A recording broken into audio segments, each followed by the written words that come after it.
Morning all, great to see you this morning. So, and welcome to the Commission's board. So, firstly, any declarations of interest? I may say that in two goes. Nothing at all? Okay, thank you very much. There's no announcements from me at all. Has anybody else got anything they want to add at this point? No? Thanks very much. So, just go through the minutes of the last meetings then. So, first one, tax and due. Any issues that anybody wants to raise? Page 1. Page 2. 3. 4. 5. 6. 7 and 8. No. In that case, thank you for doing. I will sign those off. And then the 9th of August meeting. Again, pages got by the pack 9, 10, 11, 12, 13, 14, 15. No, all good. Thank you. Sign those out. Thanks very much. And thank you for doing those. Date on outstanding actions. There's only a couple of actions outstanding. So the two items that are there, which one was in relation to the Your Health Delivery Group and to present an update to the board of the commissioners in 3 months' time. That's in December for the commissioners meeting. The Dean's got that in hand. And the second item there is in relation to the data in the health and safety comparison report that came last time, to look at comparison data with other fire and rescue services in the family group that was raised by Midge last time, and that's in progress for future reports. Fabulous. Thank you. Kirsty? Yeah, just on that one, it would be useful to understand, you've just given a bit of context about, it says in progress, but it's kind of like, is there a timescale associated with that? What's it for? What's the purpose? Where will we see the results of that action appearing so that we can take it off as necessary? Yeah, so I think the better narrative is required there. So I think we'll make it clear that this is in relation to a comparison between ourselves and whether we report and comparison to other fire and rescue services in the family group, and the progress is that it will be brought to the next meeting with the health and safety comes to. Right, no, that's great. It's that, I know it is. I think it clearly explains what it is. It's a question of being able to keep track of it and knowing when and where you would see the action arising. So just like a date or a meeting or a. So if it's going to come through when the next health and safety paper comes, I think we can just sequence that and then put the time and the action. Right. Oh. Fabulous. Thank you very much. Anything else on the two outstanding actions? No. Thank you very much. So first paper this morning then, Welsh language standards. Yeah, Wait, I think you should. Yeah, thank you, Chair. Thank you for that. So this is the annual Welsh language monitoring report. So it's a backward look at how we've complied with the Welsh language standards for the financial year 2023 and 2024. So under the Welsh language Wales measure, obviously all public services in Wales are required to comply with the Welsh language standards. Obviously, in the Welsh language standards, number 5 regulations 2016 were introduced to the fire and rescue authorities in Wales on the 30th of December 2016, and one of those standards is to publish a report of your compliance and to make it available both on your website and at your offices of operation. So the report talks about the standards. It's very broad, and it's an overview of the standards. Obviously, we've got obviously the public and staff in mind when they're reading this. It talks about the fact that we've got 150 Welsh language standards that we currently have to adhere to, and they're broadly categorised into four categories. The first one is for service delivery standards, and there's over 70 of them, and they are focused on how we deliver services to the public and how we make our services available to the public. We've got policy making standards that ensure that we consider the effect, if any, of policy decisions will have on an individual's ability to use Welsh language. Operational standards, and simply put, are how we operate in the house, and do we promote the Welsh language to our staff and make Welsh language services available to our staff. And there are a set of record keeping standards, and also making sure that we're collecting the right things for the purposes of reports such as this to monitor compliance. There is some information within that standard, it's standard 167 for interest, which is mandated for inclusion within the report. So some of the sections are mandated. And what the report does is it goes through it goes through those categories of standards and broadly talks about what exactly we have done to ensure that we do comply. So it's got an overview to start, obviously then goes into making information available on our website. It talks about a Welsh language translation services, the fact that we do have full-time role and a part-time role that are dedicated solely to Welsh language standards. Provides an overview then of our website, to the fact we have a wholly bilingual website, wholly bilingual social media pages, and it talks about some of the interactions there and compares it to the English language pages. Obviously, we don't, as part of the standard, we don't treat the Welsh language less favourably in any way, shape, or form. So it's accepted that we already comply. This is just to give you some information of how those services are being received and being accessed by communities.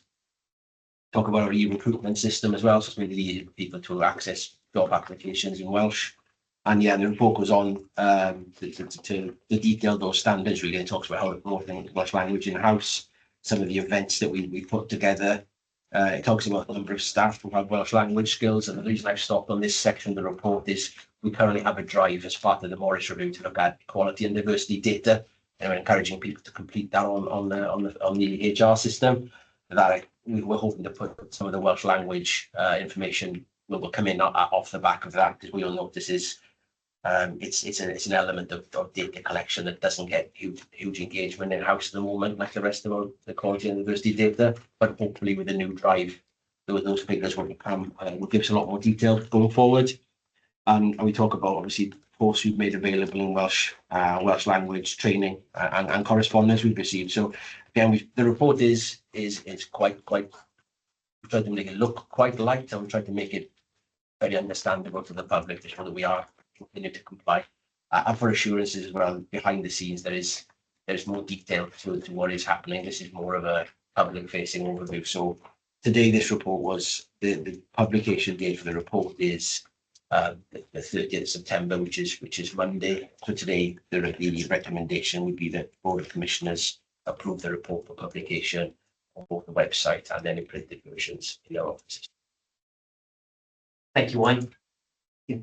Well, as well. I think certainly I thought the report was really interesting. I had quite a few questions on the back of it. I think Kirsty did as well, Wayne. So Thank you very much, Wayne. I think in terms of like style and presentation, your report is very accessible, it's very clear and very reader friendly, so people can engage in it. I was surprised to see, forgive me if I missed it, but as you said, one of the standards is about delivering of our services to the media in Welsh. And of course, that would be, so I'm surprised to see that there's no mention there, for instance, of home fire safety visits. You know, how are we, those, not necessarily in an acute emergency, but the other aspects of our work, which are done, you know, liaising with individual homeowners, businesses. You know, do we collect statistics on how many of those are, and how would somebody request that service through the medium of Welsh? You know, and how many of those, for instance, home fire safety visits would be conducted through the medium of Welsh, and do we have the capacity to do those kinds of things? So there's nothing really in there about necessarily our service that we are offering through Welsh. I was a bit, having said it was accessible, there was one bit I didn't understand before. And that was around the qualification. Okay. So where is it? On page 33, Welsh Language Award for Firefighters. I'm wondering if you could just explain a bit more about that, and you know what's entailed in that, and you know why we participate, and what are our outcomes, you know, that we are expecting from engagement in that particular scheme. And if I got it right, that is about giving people language skills. That's what I think. I'll let Carl talk about it at length. It's really then strange to see such low levels at high numbers at level 0. So we've got a scheme that's there to give people some skills, but then when we look at the skills that people are reporting, we've got high levels of 0. And then the final thing for me, because I know Paul wants to talk about that a bit more, it's on page 3, we talk about actively contributing to the Welsh Government's Million Speakers by 2025. And I'm just wondering, that's easy to say. So what is our contribution? What are we aiming for? What are our targets? What are our milestones? So we say it, and then what actually does that look like? So it'd be really useful to be able to see, what our trajectory is, and are we meeting that trajectory? So if our trajectory is that we have more people at level 1 or more people at level 2, or to contribute to that, what does that look like? No, everyone on very fair points. I think in terms of the accessing of our services, I do think that hopefully that information is a bit broadly captured in there. So when it comes to home safety checks, obviously any documentation, pamphlets or safety guidance that we do hand is bilingual as standard. That's always offered bilingually. That hopefully was covered in the fact that it's translated. And then we've got this translation. So that's what I get to, because you've got really good data here, haven't you, about engagement with Welsh language web pages, Welsh language engagement, or like on Twitter. So we know about that. So I think it would be really useful to know that, well, this year we delivered this many home fire safety visits through the medium of Welsh. This many, I don't know the official name for when you got to a business to carry out an audit, a business fire safety audit through the medium of Welsh. Maybe nobody requested it, but when we're in a culture where one language is so dominant over another language, people will always default. So unless they're given an active offer, so people may want to receive that service through the medium of Welsh, but unless they're actively offered that, they will always default to the dominant language. And we see that in lots of services for people. So it would be just interesting to capture some of that data about an active offer. And that's what we do in those circumstances. We actively offer somebody, we ask the question, would you like this? Would you like it? Right. Yeah, no, thanks, Chair, thanks, Kirsty. So, I mean, that's a takeaway for Mike and myself. We're looking at the data we capture in community safety in any case, but that's a nice little extension to what we can capture, because we've got a number of fluent Welsh speakers downstairs in the community safety team who will deliver through Welsh schools, Key Stage 1 and Key Stage 2, Crucial Crew, all the range of activities we provide. So what therefore would be good would be how many we're doing. And that's the data that Mike and myself are trying to extrapolate from all the good work. And that would be great, because if we have got people out there doing Crucial Crew and Gymraeg, to have that recorded, that we've done this many visits and this many sessions in Welsh medium schools, we've done this many home audits through the medium of Welsh, we have an active offer, we have an active offer to individuals, they can choose. I think that's, if we're doing it, we should definitely capture that in the report. Understand, right? Yeah, exactly. Yeah, so I think that it's a great point. I think that where we have that data available, I think we can very quickly, before publication, insert a section which captures that data and provides an explanation of all of the community safety interactions, all of the business safety interactions, and we have that data. Where we don't have that data, I suggest that there's a section in the document as I look forward to how we're going to improve moving forward. It's important to try to improve moving forward. I think that in answer to the question you had in relation to the apprentice firefighters now being involved, it's a relatively new thing, which is probably why it's not reflected in the results of the people's sort of spoken and written ability as a providing it for take on very often. It needs to be from this post. Take time. So do you think, going back to that then, do you think that is a data issue? Because effectively it feels like we're bringing in the whole of England between our firefighters here. Because most of our, not so much, a good portion of the people that are joining us, won't they, will have gone through Welsh schools at some point. So they will have a level of Welsh. So that to put themselves down to level 0 means effectively you've got no Welsh. Level 1 is basic conversational Welsh. So it feels anomalous. 700 of our staff say that they're level 0. compared to level 1, which is 114. It just felt a really odd anomaly. I think you're right. I think Wade touched on it earlier in relation to the data capture issue. EDI data is going through an overhaul, not just Welsh language data. There's people have reported on. It's a wider set of data, and I think that you're quite right. An awful lot of people will not do the data, so therefore it should be. And it also might be, as we see this in other organisations when we're self-reporting on Welsh language skills, is that people underestimate and are very, very shy to say. So we're all on a continuum, aren't we? I mean, there are very, very few people that literally have no Welsh at all. Everybody has got, most people have got some Welsh, even if it's just good morning, good afternoon, good evening, good night. But that is some Welsh. Most people feel really reluctant to classify that as Welsh. So I think we do need to encourage people to say, well, yeah, all right, so my Welsh is basic, but actually I do recognise that I have got some language skills. I suspect there's a lot of that going on as well, because people often feel, I can't speak it, then, oh yeah, level 0, but that's not where they are. I think, yeah, you're right. And I think that there'll be a perceptions issue of a formal recognised assessments in order to achieve something. So ultimately, people who haven't, let's say, done a Welsh language level 2 course will think themselves, well, I'm not level 2 then, when actually they probably are performing at that level. It's just that they have not through formal assessment. So I think to encourage people to recognise that everybody's on that continuum somewhere, and everybody has got, vast majority of people have got some skill. Something we've already started looking in terms of having coffee mornings and things like that. What you find is it does really help you didn't know how to skills once you actually start with the right so either said this is a self-assessment, isn't it? I think people do.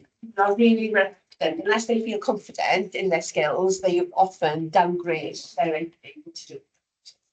It's a combination of things, I imagine. Yeah, in terms of targets, milestones for improvement, I think that's a great point as well. I think we'll certainly work that into Next year? yeah, as that next step piece, really. And as Kirsty, all my questions, Sorry. pretty much, but I'm a bit of, did one really around our control room offer. So, what does that look and feel like? So is that a bilingual offer, depending who you call it? Yes, it's a standard requirement for control rooms that they're able to speak bilingual and technical. And again, I think that's a really positive place. I might have missed it. I didn't get it on board that that's the offer we've got in control rooms. I might have missed that one, but again, for next year. Yeah, well, I think that's something that could be worked in, really. I think that bit is there. It does talk about on call handling, of public facing call handling and bilingual, and that's really important, isn't it? Yeah. Because when people are in a stress situation and in an emergency situation, they need to be able to communicate in a language that is most comfortable for them. And for many people, Welsh first language speakers, that's how they want to communicate, especially in a stressful situation. I think the standard stretches beyond control rooms to all forward facing, so receptions and so on. I think that where we probably are now, in my experience, and where we probably put efforts as well for next steps, is that those still on fire stations. Somebody phones a fire station, he's supposed to answer, with bilingual salutations. I'm not sure that's always as successful as it needs to be, but we are in the realms of being example through the Welsh language practitioner. I mean, it's probably improving that forward. So again, that could be worked into as well next step. So can I just ask that before we move to the formal recommendation, I'm just wondering whether we can't investigate a policy of an active offer around some of these public interactions so that we don't wait for somebody to ask for it in Welsh, but we actually, as part of that service, we have an active offer. So we offer it up and then people choose which they want. Because I think in other parts of the public sector, an active offer would be regarded as, the standard that we should be working. And otherwise people just default to that larger language. They feel they almost like they don't have a choice. No, you're right. Yeah, there'll be a gap analysis for me because, as Stuart mentioned, if you're requesting it via phone, I think the first voice you'll hear will be Welsh, and I think we put every option to choose Welsh before English. I think, and on the website, there's another way we get recommendations through for some of these services.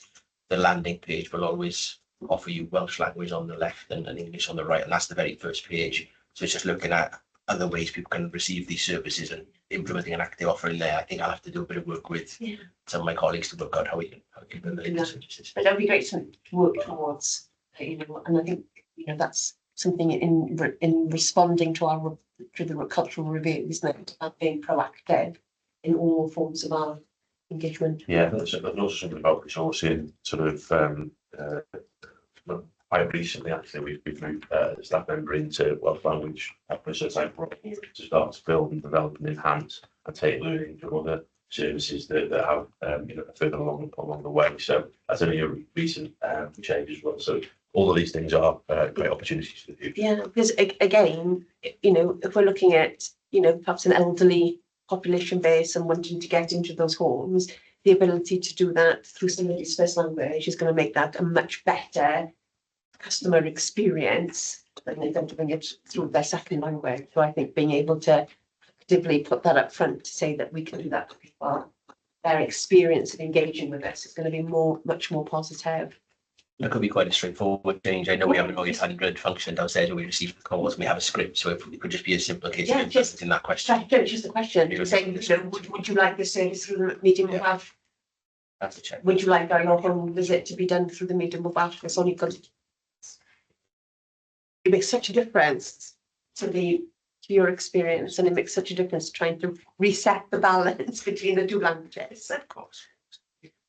So I think the ask for today was to start Article 4. I think in principle we are comfortable with there and that. I think the ask on the back of your thoughts, Chief, is that we'll kind of see if we can pull some of those data elements through into it around some of the offer that we're doing, certainly in the operational sense. I think that would be really helpful. And a next step section as well. A next step section around where we want to be, and that would then link into around the targets approach for the future. Clearly want to work and support the organisation around that data capture and data quality piece, really around the Welsh language going forward. I think that will be a journey bit, and that will definitely be one of the next steps, I think, going forward. And finally, that kind of looking at what the targets would be, linking into the million speakers and the elements of the future. Yeah, but really happy to receive the report, really good report, and we welcome it. So thank you. Immediate feedback. Thank you very much. Fabulous. Thank you for that one. Ethics.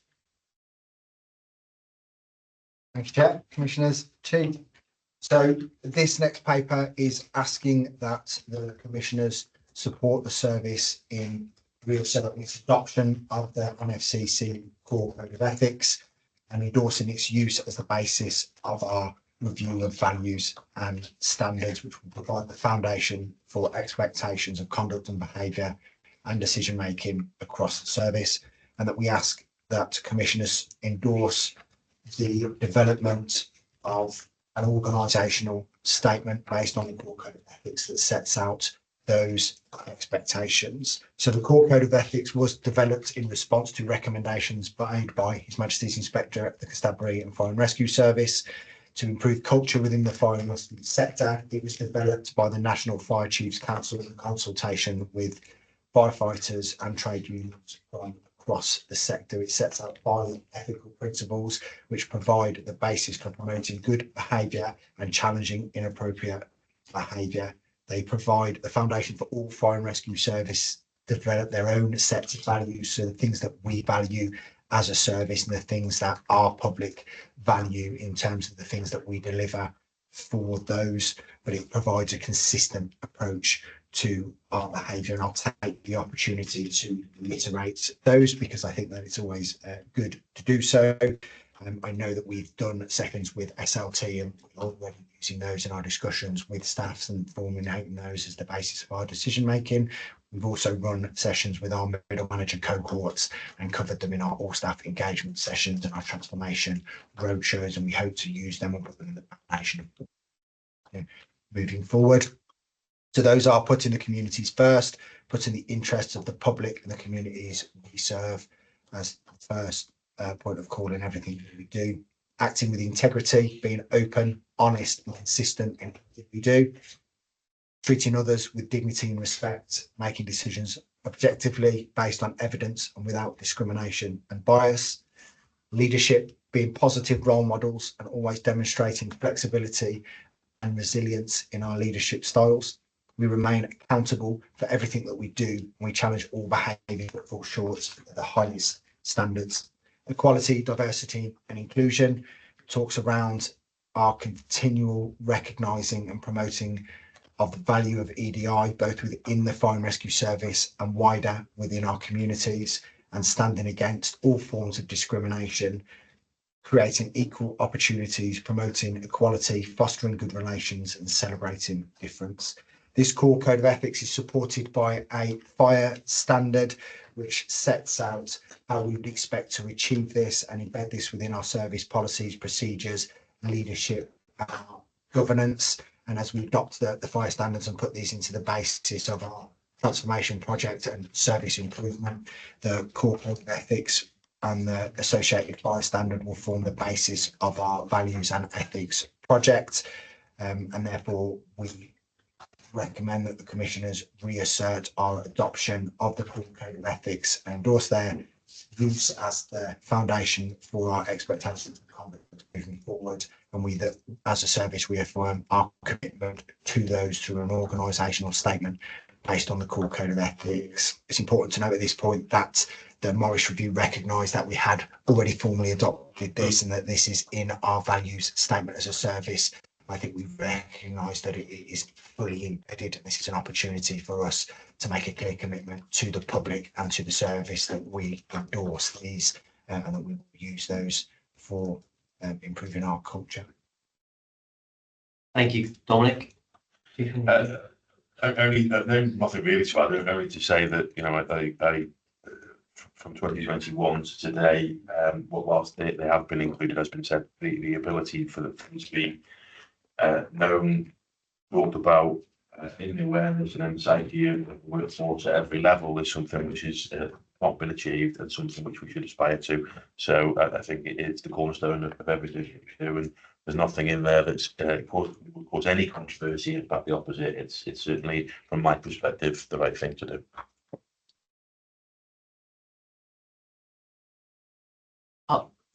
Oh, I was going to ask a question, but Lee just popped his hand up. Right, thanks, Carl. I think this is really, really important. So I think we unanimously. I think the conversation has talked about the service when there's responsibility on the fire authority as well. Bear in mind, the last couple of weeks have seen some decisions made by other fire authorities, which is for them to make, but seem questionable. And I think it's important about how fire authorities are seen to demonstrate their commitment through their decision making, their visible decision making. So I think it's really, really important that this sets a tone and a standard for how things are. Thank you. Rich, I think that's a really good point. Probably links to a conversation Christian and I'll have later around our plan on the page for commissioners, really, around where we embed that. Go on, sorry. I just wanted to make one comment really. So whilst we are members of NFCC and the core code of ethics have been developed, active members of references the fire standards. Fire standards are English only standards, but we as a Welsh Fire and Rescue Service seek to adopt best practice and look across the boundaries. But I just wanted to make that differentiation that fire standards don't apply in Wales, but we always actively seek to take a learn across the border and best practice in Wales. Thank you. I suppose my question stroke statement stroke kind of worry really is 2021, we're in 2024. I did one of the transformation workshops and asked the question, right, who knows about the code of ethics? And I got the kind of most blank faces in the whole world, Dominic, because you were there. And that does worry me that, it's a no-brainer, I think, that we absolutely reiterate our support and relaunch. But how do we make that then feel part of fire service and actually relevant to South Wales Fire and Rescue Service? Because the language, when they're written in a particular way, does that resonate with the organisation in the way that we want it to? Is the ways of tweaking it slightly so it still keeps absolutely core to those code of ethics, but we've got something that fits us as an organisation really? Because we can't be going 3 years later on going, we relaunched in 2024 when we still kind of the organisation don't know what we're doing. Yeah, Chair, and I think we've had some discussions in and around that space. We've definitely started with SLT to talk around this, and I think it's testament to some of the people in the room that I have heard those people in this room use these as foundations for decision making and question, are we putting the people first? Am I acting with integrity? Is this decision integrity based? The standard was written with firefighters. It was tested across the sector. The Welsh Fire and Rescue Services were invited to feedback on those. Language used in them is firefighter centric language. We've had feedback from some of our staff language use, as in terms of I will adopt and we will adopt, and the language in it is around inclusive language, us, not a directive document that they are being told to do something. And I think the important link here is that we use these as the basis of our values review. So the next stage, we'll be talking to staff around values and what they value and what's important to our staff and our communities, and our values will be layered on top of the core code of ethics, which is a standard approach to all fire and rescue services. And that's something that came out of the consultation and the way the core code of ethics developed. So there'll be a big piece here about our staff owning these and us taking the time to engage our staff in them. So do we have comms and sorry, right. Sorry, Chair. I think, I mean, if you just look up at the board up there, and people on the screen can't see it, I think, to be fair to our staff, since 2021, whilst they may not be able to recite the NFCC core code of ethics, they've been very familiar with our vision, our mission, and our values. And actually, when you look at those, they're very similar, and there's a symbiotic relationship to them and the extent NFCC one. So a case, what I'm saying is, cautiously moving forward is we have one set of values and standards as opposed to competing values and standards. That would be the key message. I suppose that's my question really. Have we got a construct engagement plan that will then support the launch, the relaunch of the organisation? Yes, it will feed into our values and culture review. So our first step of that is to develop the statement, and then we'll go out to staff on that and work with staff to develop the engagement piece. Okay, and testing of impact. How are we going to look to see 6 months down, 12 months time that actually started? And we're not 2021 to 2024. Yeah, absolutely. So in that project plan, there's some pieces in around engaging with our staff and recognising the staff that are using those values to deliver services to the public. So it's anticipated that once we've engaged with staff, once we've talked to staff around these, we will do a piece of work to understand whether they understand them and or not. Then we'll deliver our values in and around that space, and then we'll look to seek examples of how they understand those values and how we are using those in the community, and then share those with our partners and our communities and recognise our staff for the work that they're doing in and So around. we look to bring it back in 6 months, see progress where we are. Absolutely. Yeah, thank you. Anything else on that at all? No, thank you, Dominic. So I think formal request to reassert our commitment. Absolutely, I think from everybody, absolutely the right thing to do, isn't it? Yeah, Commissioner, Chief. Fabulous. So the next reports are for information. So AFIs. Thank you, Chair. So the purpose of the report is to provide an update on our current progress with our AFA response change, automatic fire alarms. We are moving quite quickly, and usually it'll be evident as I go through the report. So we're moving quickly but methodically through the project. If I work through under the communications strategy, the new webpage is live now. It's available for all to see. The frequently asked questions are being continually updated based on the information and the feedback we receive. So it's a live document, so to speak. 1.2.3 letters to alarm receiving centres. They were sent out, so that action is complete on the 3rd of September. 1.2.4 correspondence to the Health Board, shared services partnership, Care Inspectorate Wales, Welsh Government, further education, community housing, top 100 business. That action is being complete with information sent out on the 19th of September. Briefing note has been sent to operations, and the GMBs, Group Manager Bs, currently reporting to the public service boards regarding those changes. Social media messages, they've been sent out, so that action was complete on the 13th of September. Information leaflets, so all operational crews have been sent the leaflets which are handed out following any report to an automatic fire alarm. That was complete on the 20th of September. Further leaflets being sent out tomorrow, 27th of September. Email address, that's now live, so we are receiving feedback and questions. So that has been actioned on a daily basis. And that ties into our engagement, which I'll come to in a moment. So stakeholder meetings, they are being scheduled between October and December, but we're collating attendees of those from that web page. Point 2, which is issues. Again, we're managing the workload of the team, so we got no issues to report there. It is business as usual. And we can almost move to evaluation and conclusion. Webpage, as I said, is live. The animation has also been completed and goes out weekly. So it's gone out on the 13th and the 20th, and it will go out again next week. And it's currently on Facebook, Twitter, and LinkedIn.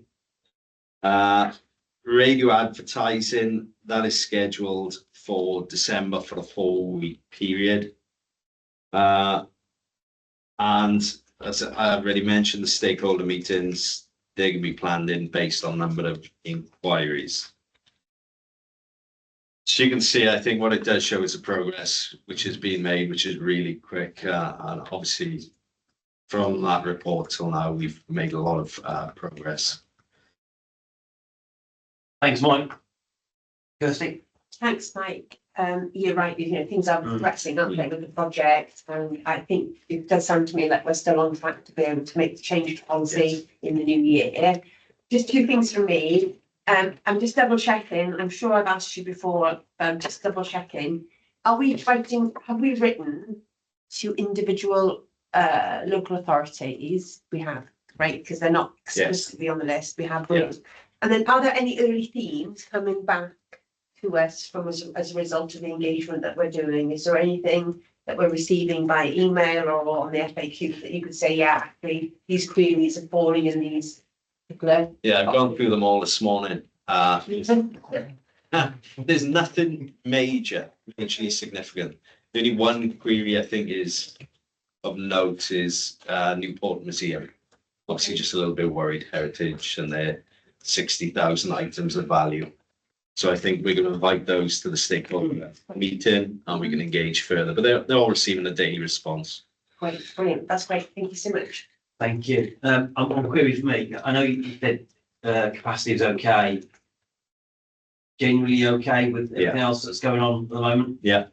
David Lozano, Group Manager, we're just freeing him up, allowing him that extra capacity to respond to these queries and progress the project, and work with media and comms.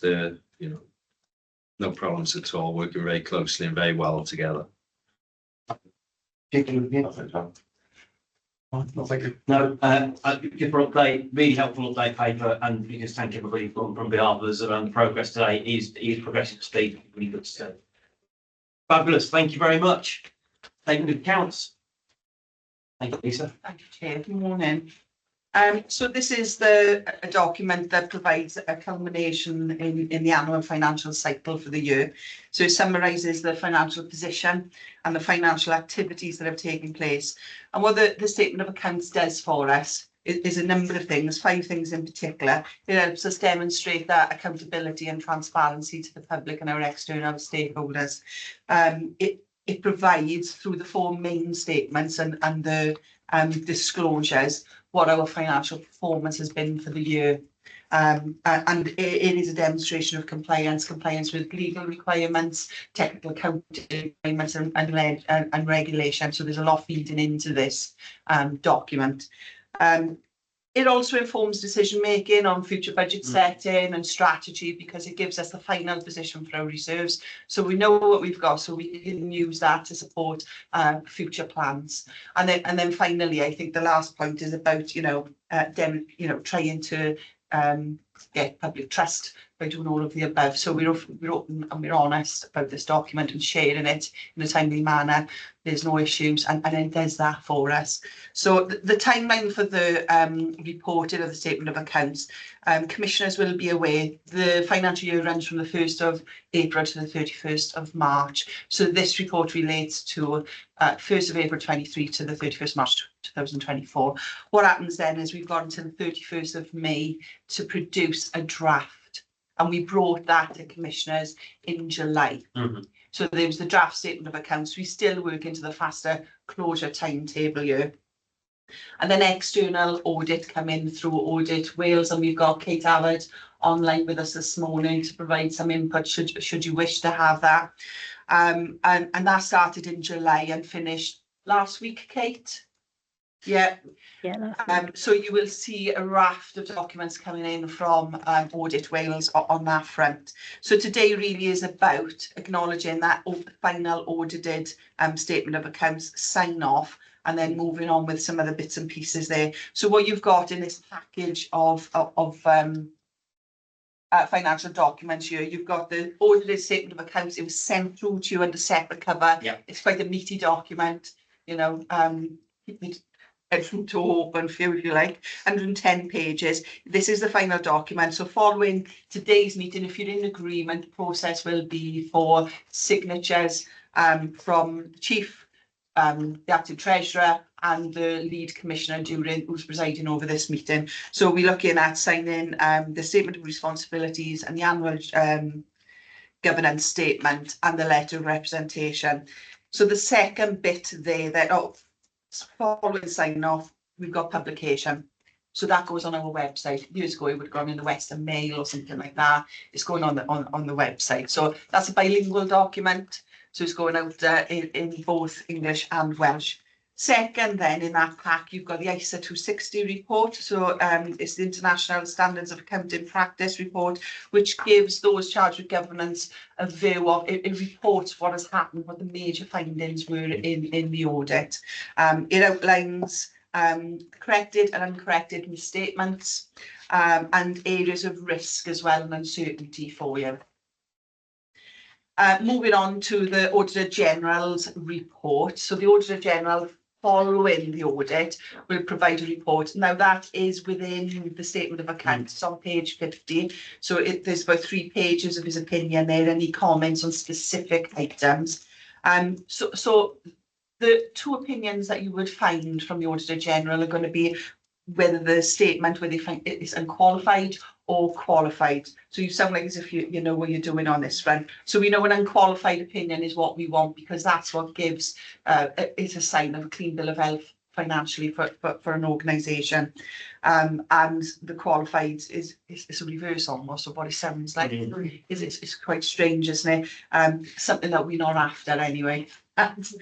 And finally, that last document is the letter of representation. And that is a letter from South Wales to Audit Wales to say, we've given you everything that you want. You've had access to all the information, all the people.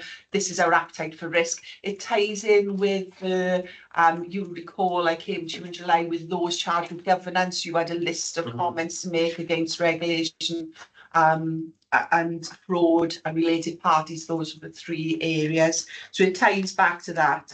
And it's just formally telling Audit Wales what we've done is an accurate and complete account of what we think the finances are. So in summary, there will be no changes. There are changes from the draft statement of accounts to this final one. But the key thing for commissioners to acknowledge is there's no change that affect in the bottom line. So there are no adjustments to the revenue budget. So the outturn that I brought you in the summer, which was 214,000 surplus, and that's because we used 556 in reserves. That is maintained, that position. So there's no changes to that. So my view is that given the ISA 260 report, there are items on there. That is usual. You'll never see nothing on an ISA 260 report. It's a good report.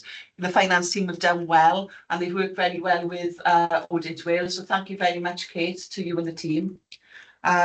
So over to you for any questions. So, Florida, okay, good to see you again. Is there anything you'd like to kind of add at this point before we got any questions, go into any specific questions? If I may, Chair, just a couple of points. You know, as Lisa's described, our audit of accounts report, our ICE 360 report is in your pack. Just to confirm, all being well, assuming you choose to approve the accounts on the letter of representation, the Auditor General is lined up to certify the accounts tomorrow. So we will certify these accounts tomorrow for you. We are recommending, just to say, sorry, Lucy's on the call. Lucy's the audit lead. Sorry, I should have introduced Lucy, just in case you wanted any real points of detail. There are no significant issues to report to you. We are recommending an unqualified opinion both on the main firefighter accounts and also the firefighter pension fund accounts.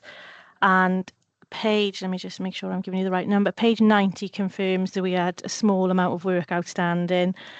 Just for the record, that barring the very final checks of the signed accounts is now all complete. So the audit is now complete.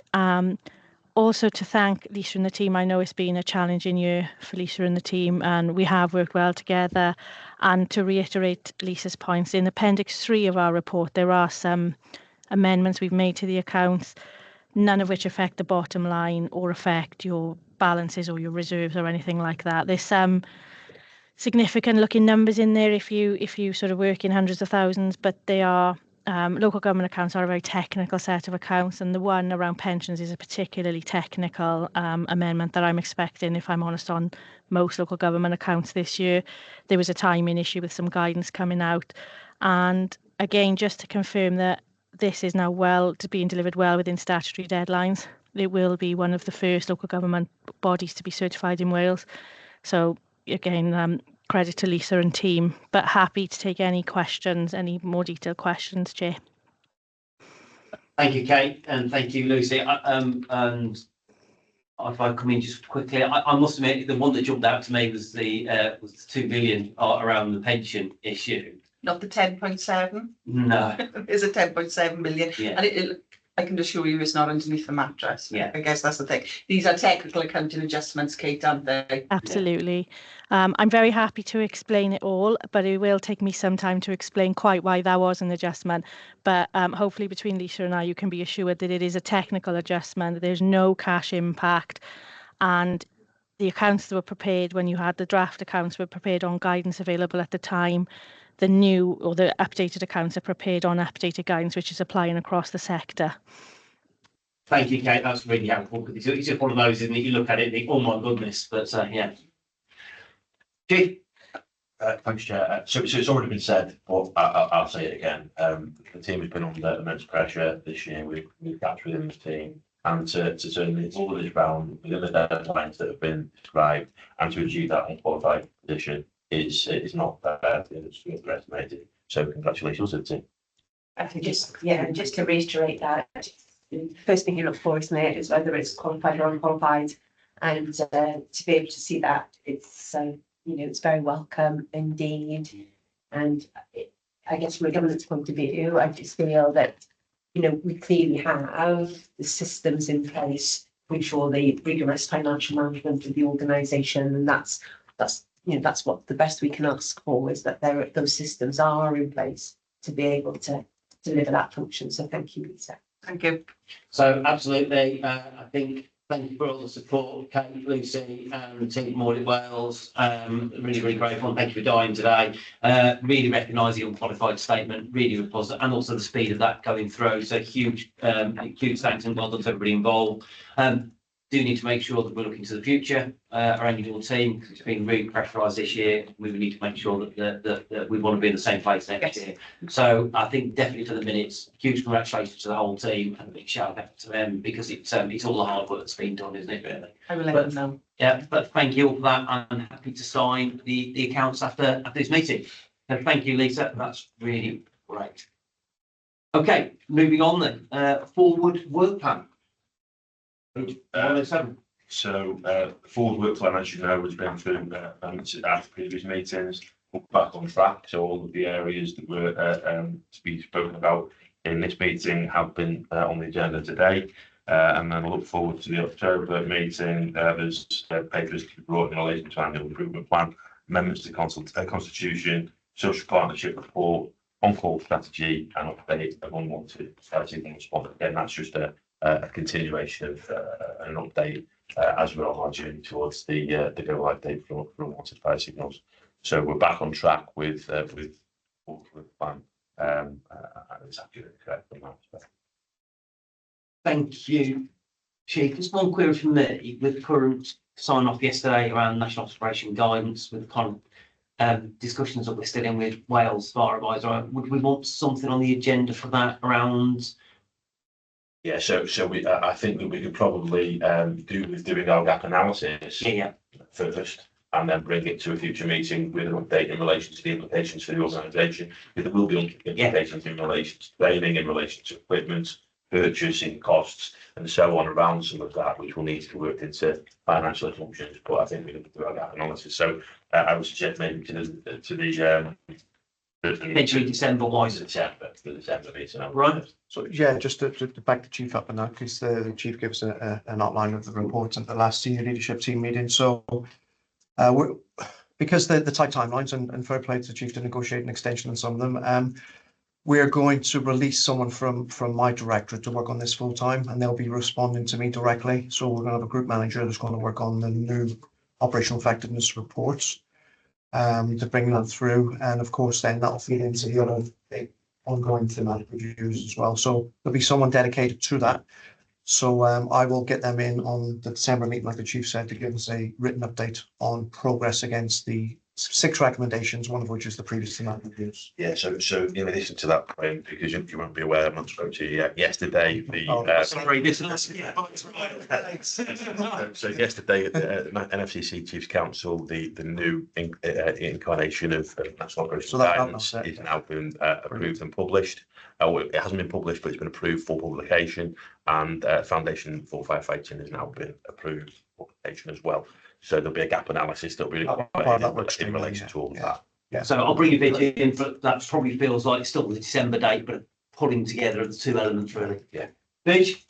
Right, so it was before the point that's just been made. In terms of the schedule that we've got, when it talks about the annual improvement plan, this might be a question of sequencing and process, but we've had a number of iterations. I think I've been asked about 4 times whether we've approved this, and I think between us as commissioners we have. So is this just about sequencing for the October meeting, or is this just not, is it out of date? Because we have approved this annual improvement plan a few times now. I think it will have gone through some of the sub meetings that feed into the board, so you would have seen it in some of the other meetings. It comes here to final approval and sign off. Yeah, so the formal annual improvement plan we published on the 30th of October. That's the 31st of October, the target date. I think we agreed this year to start providing iterations to yourself periodically to see that the team are on the right track. Obviously, the landscape has changed. So we want to make sure that this plan is reflective of all the change in line with the commissioners. So I think what we've been providing to the commissioners have been drafts and iterations at this point. But in the meeting, obviously on October, there will be a final sign off. Yes, everything will have been brought together. I think what you've seen so far will be certain sections and just to check if the direction of travel is appropriate. But yeah, that meeting will be a finalised formal sign off of the plan we published. So I think then the language of how the emails come, because when they've come to me, are we going to sign this off? And then, so I've been under the impression that we have signed it off. I didn't realise we were just looking at subsequent iterations each time awaiting a final sign off. So I think it's just presentational. Thanks. Okay, Beach, thank you for that, but that's fine, Wayne. So yeah, thank you.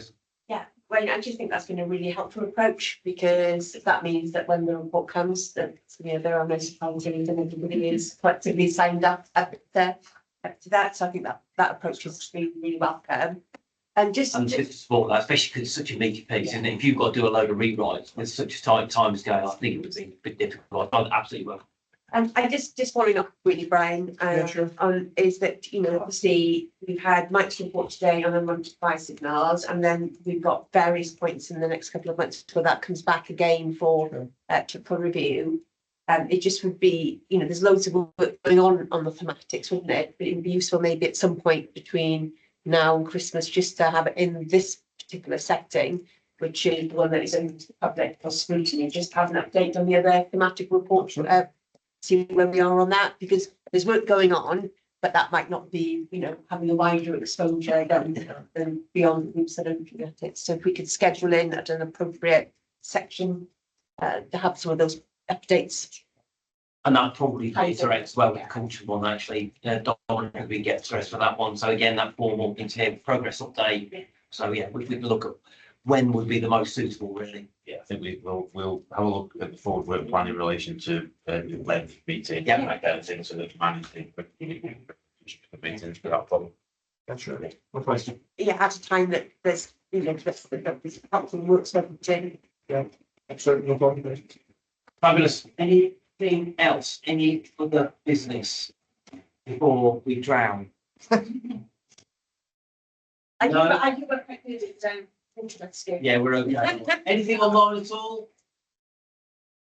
Okay, just thanks very much for those joining us online. Obviously, 2 minutes to finish before 11 o'clock, because the fire alarm's going off. So we've done pretty well getting us in 2 minutes before. So thank you for all the work that's been done. A lot of work around the paper. It shows the direction of travel of the organisation, which is really positive.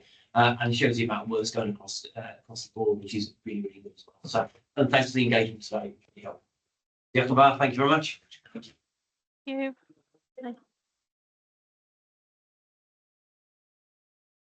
I wonder who